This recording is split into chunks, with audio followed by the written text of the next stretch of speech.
people always talk about the offense. And I think the one thing we need to talk about this game, you mentioned it defensively. I did it. I kind of cherry picked the last two games against Cincinnati to look at and third down. And I remember this is one that we talked about in texting and the following after that game. We talked about the third down conversions.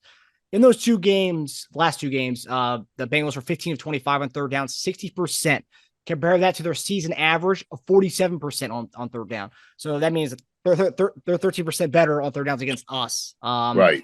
So my question is, what do we have to do to kind of to hold them on third down instead of allowing them to do what they've been doing to us on third downs? I think if you're looking at just accumulation of things, so how you're you can get the numbers where they are. We tried some things on third down, right? I mean, we have, and just hadn't worked as far as scheme wise. And I think it just has to be the difference of it.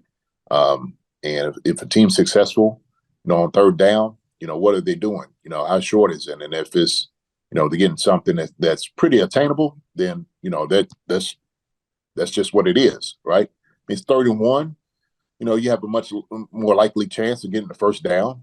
So, 3rd and 3, but if it's like 3rd and 7 or whatever, hey, it might be a little bit different. But remember, like how it was in Cincinnati, and we had, third down, and they went over top to Jamar. So, yeah, we just had to play a little bit more smarter football. Put it that way. More aggressive on third down. That's what I like. I like aggressive football on third down, right? That's what you try to do.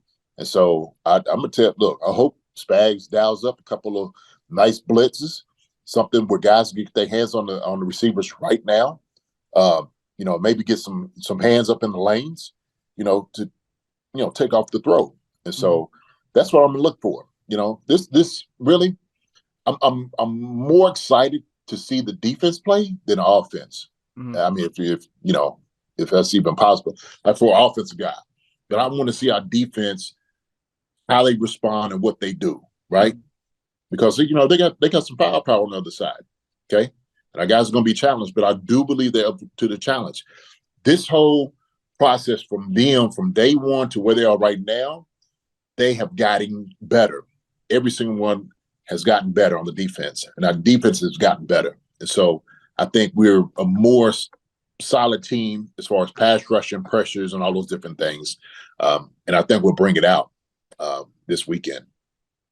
Yeah, I mean, if you look at Cincinnati and their O-line issues, I think they have two or three guys who are reserves playing and starting in their offensive line this weekend.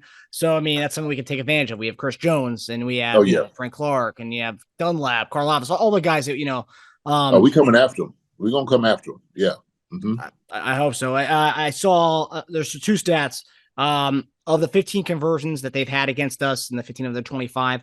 13 of those conversions were converted by 1 to 4 yards. So if it was 3rd and 2, they were getting, they were getting 1 yard more than what they needed. An efficient offense, whereas if you look at that team, they took shot 3rd and 5. They're taking shots. They're taking deep shots, but Cincinnati's getting what they need to move the chain. Right. It's like, why are you throwing that? You throwing that pass on 3rd and short? Oh, okay. Yeah. To me, I think, like I said before, that's what it would be. 3rd and, kind of short. Need 1 more yard to get it, so that makes sense. The efficient, smart offense. And then also I saw our guy Lance tweeted earlier, Cincinnati's 0-3 this year when they've allowed 5 or more sacks. We've had 5 or more sacks in 6 games this year. So could this be our time for another one of those 5+ sacks games? Hopefully. Yeah, man. Told you this right here. The line had to develop. That's where they had to get to. And I think they've done that. And they're going to be humming. They're going to be humming, this week. I'm excited, man. I'm excited to watch this game. I am. And hopefully, and even, look, Chiefs beat the Bengals and beat them by 14 or 21. There's still going to be some naysayers, right? There's always still going to be doubters and all, the Chiefs are still not that good. And Mahomes is a gimmicky quarterback and everything they do, come on, man, so that's expected. That's expected, right?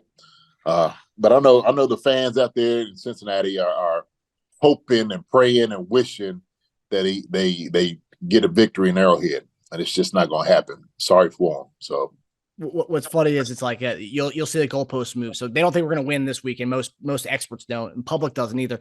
Let's say we win, and let's say San Francisco wins. We win that game. Oh, you guys beat Brock Purdy. You beat Mr. Irrelevant. But if we were to lose to Brock Purdy in San Francisco, then it's like Brock Purdy becomes the upper echelon quarterback in the NFL. But like Right. when we win though, we beat a bum, Mr. Irrelevant type guy. It's like there's no win. They move the goalposts. Win. Right. Yeah. Hi everybody. Thanks for watching. Subscribe here to get the latest from the show. Also, be sure to check out the best clips from Chief Concerns. And if you prefer to listen to the show, subscribe and follow us on Apple Podcasts, Spotify, and anywhere else you get your podcasts.